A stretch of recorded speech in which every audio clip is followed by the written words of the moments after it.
Does the AFL have a new power state? Forget Victoria, South Australia, or even Western Australia. It's Queensland that might be home to the best football talent and teams.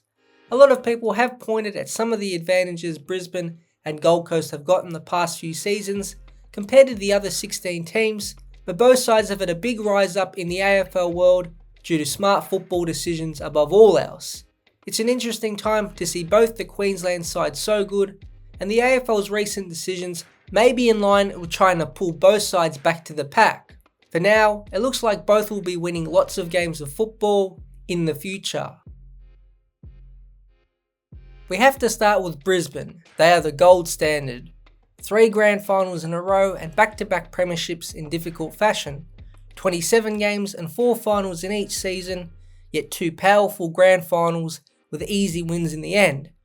If fatigue hasn't come to the squad at this point, it's hard to see it coming next season, or the one after that, or even the one after that one. They are loaded with talent and clearly coached and developed exceptionally well. But the scary part is the medium to long-term future. Brisbane fans and the club should be basking in glory right now, but for everyone else, the question of how to dethrone these Lions is real. This isn't a Geelong or Collingwood type of premiership, with the age of the squad, possible close game luck and other factors make it hard to see a repeat the following season. Everyone can imagine the Lions getting back to their 4th grand final in a row.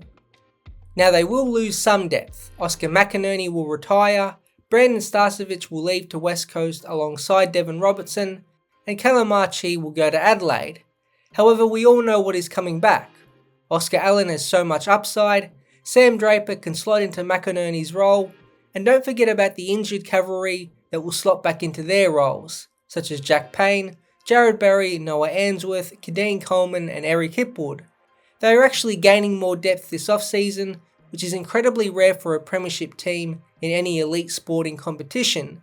Throw in Academy graduate Daniel Annable, who was a top 10 player in this draft, and it's another young gun to join the ranks. Let's touch on that group of Brisbane players. This is where the real angst comes from opposition fans, the under-25s of Brisbane. Will Ashcroft is already a 2-time Norm Smith medalist, and his brother Levi was no slouch on grand final day either. They are 2 midfielders who will dominate for more than a decade.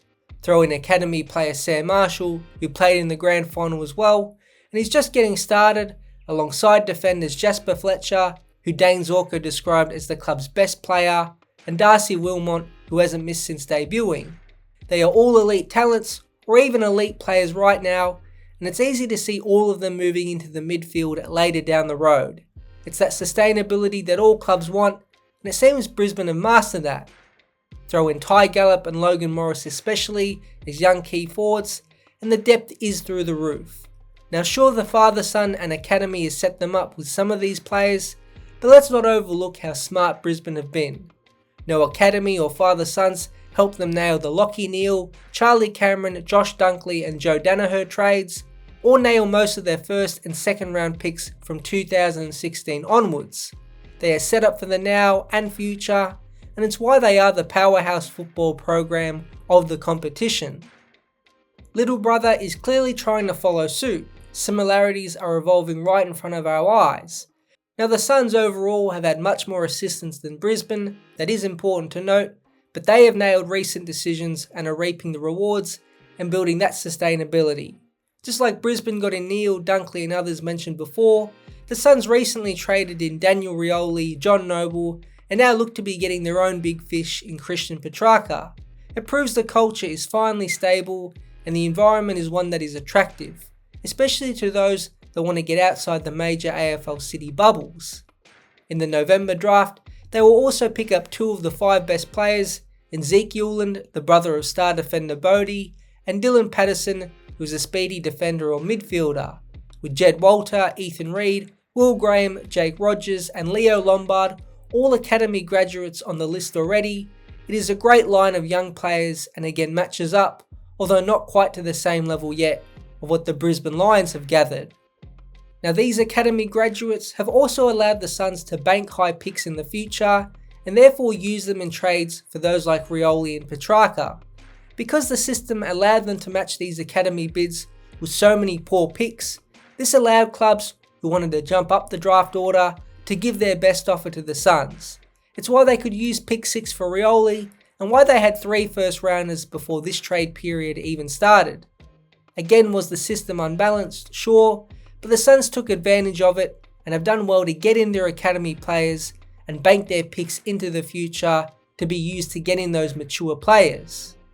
The Suns have the youth for the next decade set up, and led by Noah Anderson, Matt Rowell, Ben King and so on, they have a stable core.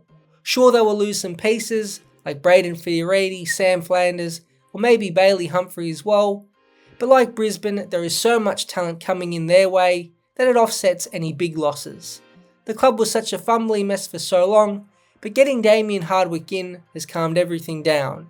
He has also provided a game plan that the team now knows can hold up in big finals, and importantly added a spark, especially in his first season, that added a genuine urgency for the Suns not to be a club stuck at the bottom of the ladder, but one that can genuinely compete in finals and beyond. He's given the club real belief, and therefore led to their core signing on and joining this homegrown talent that is only just emerging. So no doubt the decision making of both clubs in recent times has set them up, but there is always that luck element. Not necessarily with the father-son and academy players themselves, but with the timing they have come in. Both clubs cashed in when the system was at its easiest in terms of matching bids. In 2025, the draft index has been tightened, and it will only become more difficult to match those top 10 bids in the future, perhaps to the point where clubs will need a selection within 3 or 4 of a potential bid. There is nothing that can be done about that now, and it looks like a significant part of Brisbane and Gold Coast success over the next decade will be built on the foundation of these players. By the end of 2026, it might be official that Queensland is the AFL's powerhouse state. It's rare for non-Victorian sides to both finish in the top 4. In fact, history shows normally one is much stronger than the other, but it looks certain that the Lions and Suns will buck this trend, and not just in the short term. It was only 10 or so years ago that Brisbane lost numerous stars to trade in the infamous Go Home 5, and not long after that their Suns had their own mass exodus, which included both their captains in Tom Lynch and Stephen May.